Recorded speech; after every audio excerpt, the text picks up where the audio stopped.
Storm DJs Podcast. Today we're interviewing the globally renowned producer and DJ Pascal Junior. Aside from founding Epic Tones Recordings, he's known for producing many iconic melodic tracks such as Holdin, Night Ride, and a huge number of big name remixes. More recently, we helped send him out to DJ at his first festival gig in Saudi Arabia. So without further ado, please welcome Pascal Junior. Where did the stage name Pascal Junior come from? Basically, Pascal is my middle name. So, it's a short story because I had a friend whose DJ name was John Junior. Yeah. And I was thinking about the name, using my middle name as well. But there was another guy in our country called Pascal. So I couldn't use just Pascal. So I said, okay, I'm going to be Pascal Junior. Because I took the Junior from my friend, and... Yeah. And are you still friends with him? Yeah, we are still friends. Okay. He didn't get angry that you stole half his name. Nah. I told him that day, actually, I'm going to use this name. I'm going to take the Junior from you. Excellent. How would you describe your production and DJing style? I don't know, because I was about to say it's hard, but it's not hard. It's like, I used to say it's deep house, but it's dance music. It's simply dance music with That's influences from everywhere, basically. Yeah.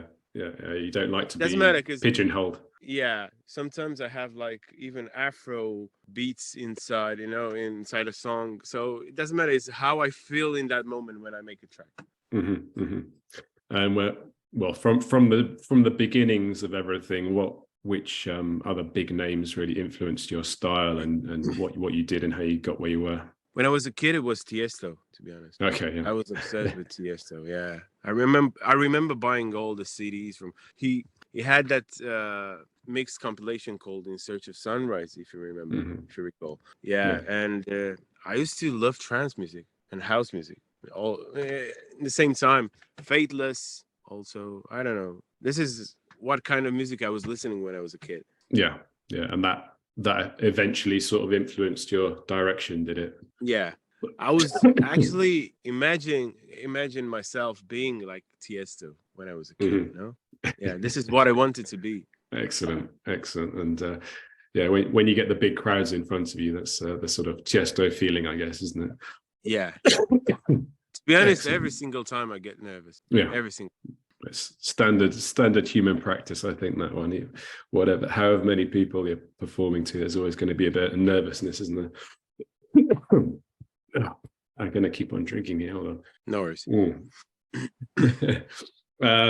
So can you walk us through the sort of creative process you use for producing music now? There's not really a process. It's like more, sometimes I can start with a vocal. Sometimes I can start with a piano. Sometimes I can start with a beat. Doesn't matter. It's like, or sometimes I buy a new piece of gear and I start from that, for example, new synth. I'm playing with it and it's like having a new toy. So every new thing will inspire you, in my opinion. Oh, you got the cough as well. Perfect. Yeah. It's a coughing interview. It's brilliant. I love it. Yeah. So it's just for creating the music, it's more of a sort of a feeling and exactly using what's around you. I don't know. It's like how you feel in that moment, That's all it matters. Definitely. And what about on the other side where you're doing your performances in front of people? Is there a fair amount of preparation for that? It's not like I usually prepare like every single time I go out and play music. Usually I try to improvise and a lot, and you discover stuff that works, songs that work together, song that people will react to. So in time you build a set. It's not like building it home. It's in time, like seeing the crowd, what's happening and stuff like this. Yeah, being more sort of reactive to how the audience are and what they're reacting to. And from time to time, if you add songs, you take out songs, you try different things, but every single time you need to try with the crowd, otherwise it's pointless. in my opinion. Yeah. This is my opinion. Well, of course, that's what we're here for. Your opinion. Yeah. And in terms of your performances to crowds and stuff, can you talk about any sort of really memorable performances you've had and why they stood out? I think the most memorable ones are the big festivals. It's not like I had one particular particular event, but usually the big festivals are good. So there wasn't a sort of particular crowd at a particular festival. It's a mixture of all No, the usually, festival memories. let's say it's if it's not a festival, it's when you are surprised, like having low expectations, and when you get there, like everything, it's mad and it's crazy, and you end up loving it. So that can be sort of like a surprise event, where you didn't expect to be this good and went so well. Yeah, definitely. So definitely. I had like few, but yeah. And can you sort of go through any challenges or obstacles you've had throughout your career so far? I mean, the one that comes to mind obviously is COVID for most entertainment sides of stuff, but I can't say that because when COVID came, when the whole situation started, I was really tired of gigs actually. So okay. It came as a blessing. I was looking sort of detox to have a like a time for myself, and that was great for me actually. I had a lot of time for myself making music, so I can't say it was a bad thing for me. That's good. That's refreshing to hear a positive COVID story in terms of it being a detox of sorts for you, just to it was relax and produce. Yeah. And even when going out, was nobody on the street. It was like, yeah, I could get from, because Bucharest is really crowded, and when COVID came, was nobody on the street, so I was able to get to the other side of the town in less than 25 minutes, which is crazy. Yeah, it was a strange time. It took you like 3 hours.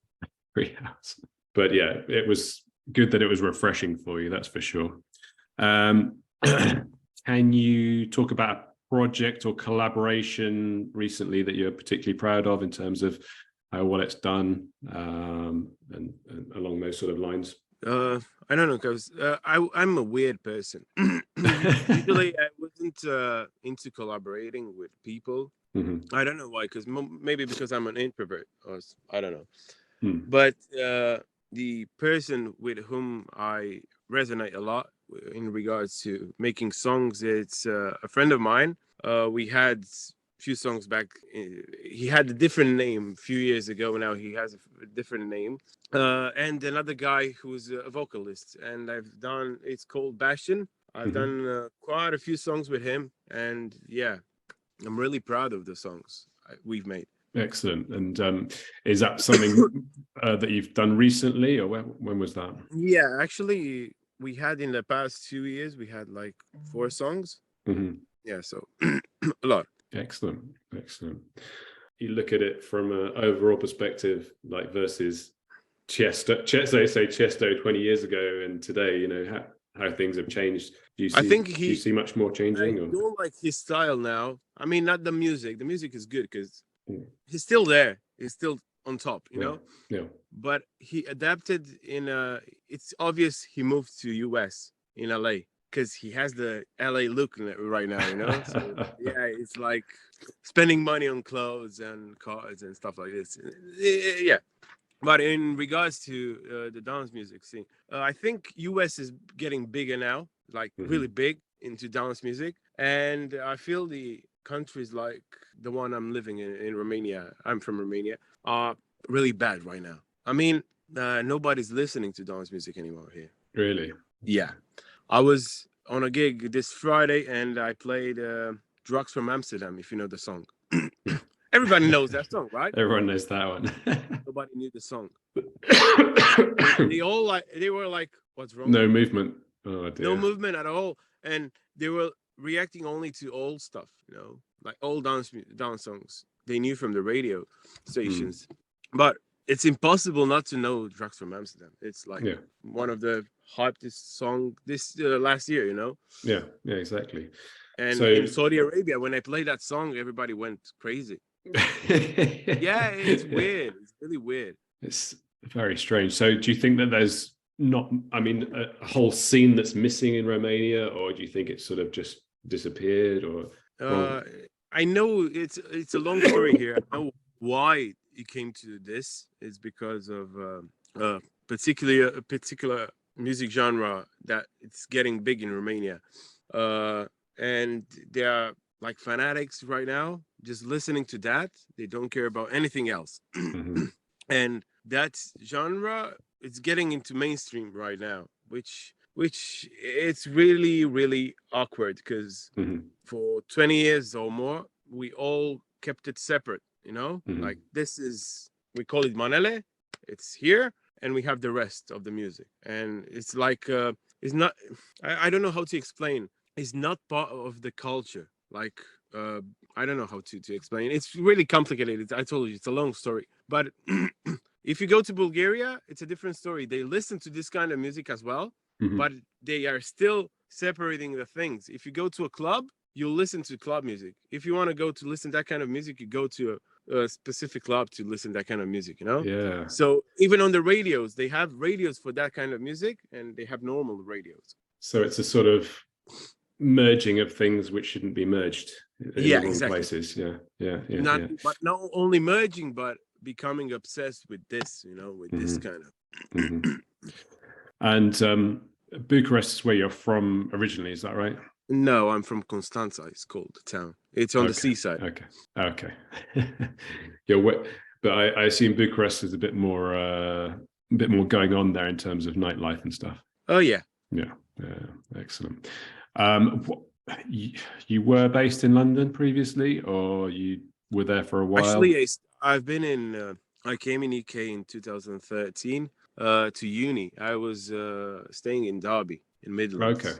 And after 3 years, I moved to London for another 2 years. Yeah, and then I came back. Okay. Excellent. All sounds good. And you enjoyed your time over there, did you? Yeah. Actually, it was I don't know, because I was a kid. You know, I was still. I'm still a kid. I'm still young, but it's different when you're in uni. You don't care about anything, you know? So it's just hanging out. Exactly. Going back to your sort of production side of stuff, have you got some upcoming potentially big tracks on the way? I can't say big tracks because you never know. Just potentially big. Not even potentially, because every time I say to myself, "Oh, this is gonna be big," it's not going. And if I'm saying about a song is crap, it's getting big. For example, my biggest song was supposed to be like a content song. Like, I didn't care about it, and ended up being the biggest song I had ever. You know, it's crazy. It's the ones you don't think are going to do well. Exactly. The way of the world, I think. For example, one which I thought might be big was a remake I did I think 1 or 2 months ago for Love Comes Again from Tiesto. And I thought, I'm still in love with that song, you know. I thought it's going to be big. No, the lowest song I had months, you know. And is that one where you've played it out as well, and it works out when you play it out, but doesn't work so well as a sort of release / YouTube / whatever? No, it's not that kind. I have a few like that. Sometimes if I'm making a song for playing out, it's not gonna work on streaming or on fun, like listening, making money with it, you know, basically. But and vice versa. Usually, I can't play, for example, Holdin On. I can't play it on a festival like the way it is, because it's so low, you know. Made a future rate. So I have like So have you got your own sort of festival style remixes of those tracks? Yeah. Okay. Yeah. That makes sense. Sorry, this cough is crazy, isn't it? What was I going to say here? Can you remember your first ever gig? Paid gig or for free? Whichever one. I remember all my gigs, actually. Okay. That's a good memory. Is it a photographic memory? Yeah. Oh, I that's remember good. my first paid gig, and I was like, I couldn't believe I'm getting paid. And I remember also my first ever gig, which for which I wasn't paid, but I had fun. You know, it was fun. Excellent. So can you describe it? Was it a little house Which party, one or was it do you like want me to describe? well, just the very very first one? Was it a sort of a very small house party type thing, or was it to thousands of people? Or First, I used to be like a resident in a big discotheque back then. Mhm. So I was learning in that place. So we were playing every single night in the summer, like from Monday to Sunday.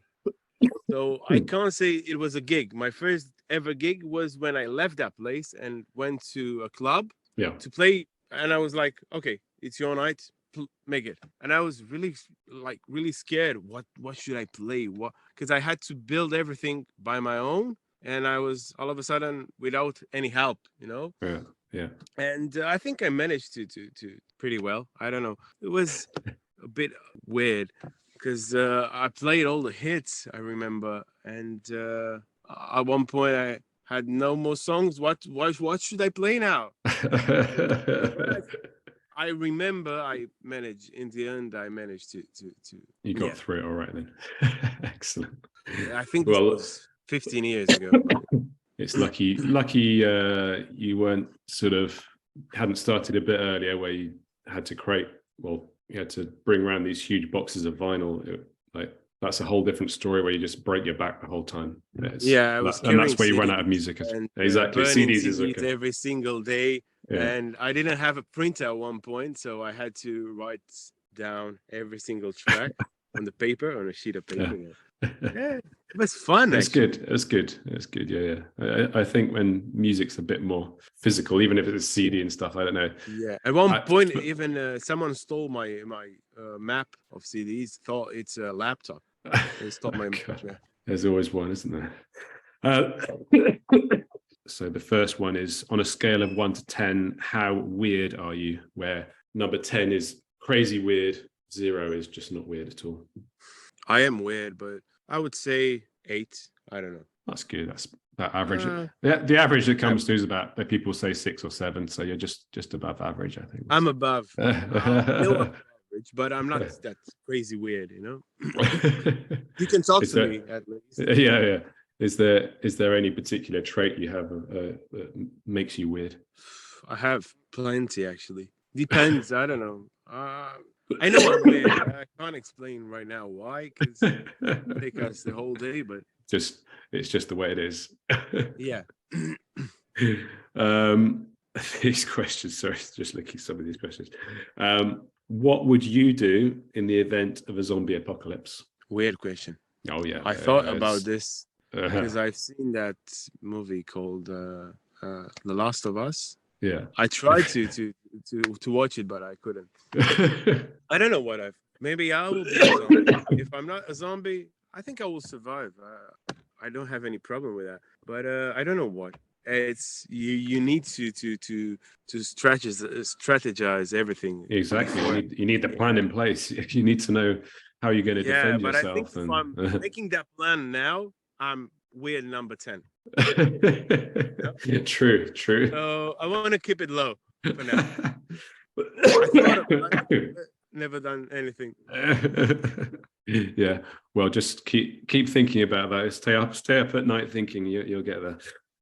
Yeah. Can you tell us something that you think you're not very good at? A lot of things, actually. I don't know. I don't consider myself being good at anything. I always try to learn, you know, even in music. Okay, I'm good. Even someone says about me I'm good at, I don't know, mastering or playing music. Mm-hmm. In my opinion, you are never good enough. You know, you need to learn constantly. Yeah, because constant evolving. And things are moving so fast now that you need to keep up with everything. Definitely. So if I asked if you were any good at, let's think, ice skating. I can do it, but I don't know. Okay, you're multi-talented. I was trying to think of something everyone's rubbish at, but Yeah, no, I'm into winter sports okay, well, and I'm into this kind of how about sports. ballet? No, Not yet. I'm not good at it. Sure, I never tried. Okay, how about this one? Tell me something that you think is true, but no one else believes. Oh, I don't know what to answer to this. I've never Sorry, thought about it could get quite controversial. Like you start talking about all sorts of strange things, but then it gets wiped off social media if you go too deep. I don't know. The first thing that comes into my mind is usually when this happens a lot. It's not a big thing, but I remember when "How Deep Is Your Love" came out from Calvin Harris. Mm-hmm. It was the day one. It wasn't a big hit. It was on the internet. Yeah. And I went to all of my friends saying that this is gonna be big. No, it's not. And I said, no, this is a big hit because every once in a while I have this feeling about some songs. That's why I have a record label because I like songs a lot and I believe in some songs that that will be big hits. And most of the times they are getting big hits. Yeah, so definitely. This is one thing that nobody, you had faith in it. Yeah. Yeah. And now you've got control. Yeah. Now you've got control of the musical input into your record label, which means that's your sort of musical belief system, and you're pushing that forward. Yeah, that's good. I like it. Can you describe your ideal sandwich? Really putting you on the spot now. Let's say quarter pounder from McDonald's. Let's say my wife being a nutritionist probably wouldn't approve of your answer, but it does taste. Nobody will approve. Not even me, actually. On the back along the lines of the zombie apocalypse, can you tell us, if you were DJing at the end of the world party, what your final track would be before we say goodbye to the world? Oh, I know. From Robert Miles, if you know the song. What was the name? Children. Let me check. Sometimes I forget the titles. Miles. Children. Yeah. That would be. It's a goodbye song. I have to say. Goosebumps already, so yeah. Just thinking about it. Okay.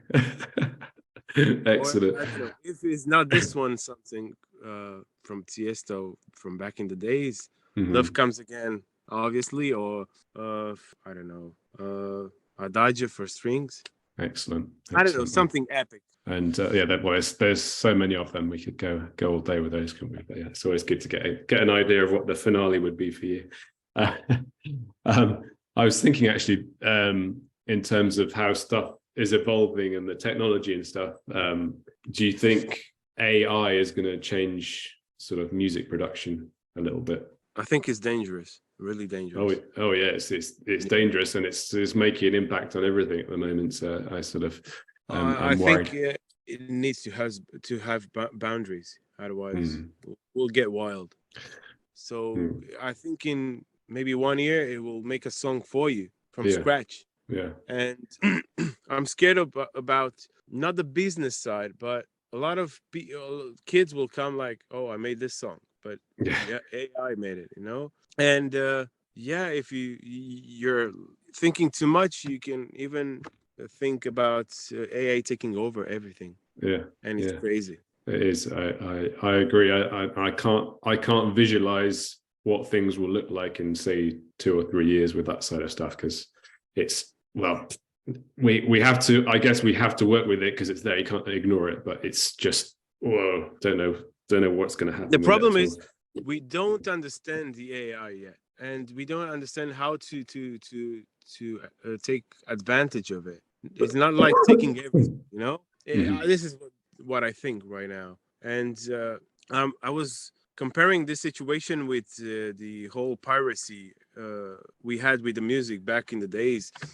it's sort of a similar thing. We need to adapt and figure out ways on how we can implement this. And I'm not talking about surviving, like physically surviving, but the industry should survive this, you know? Yeah. Otherwise Yeah. we are doomed. And there's also, on the same sort of theme, it's the concept of being able to identify something that you have created as a person and have a sort of watermark of sorts on that physical or whatever watermark, saying, you know, this was produced by a human. Yeah. And that can't be replicated. You know, it's some sort of identification process, And but I don't know what. the thing is, they say AI is doing art. No, it's not art. On which note, we'll have our nightmares into the future about AI and the zombie apocalypse altogether. Maybe it'll be a zombie apocalypse, but with robots chasing after us. I think it will be an AI apocalypse. Yeah, exactly. But anyway, we'll keep striving to do what we do best at the moment and be humans. Yeah. Excellent. Vlad, thank you for your time, and we shall catch up soon. All the best with the next production work, and we'll be looking out for it. Yeah. All right, take care, man. Have a good time. Bye.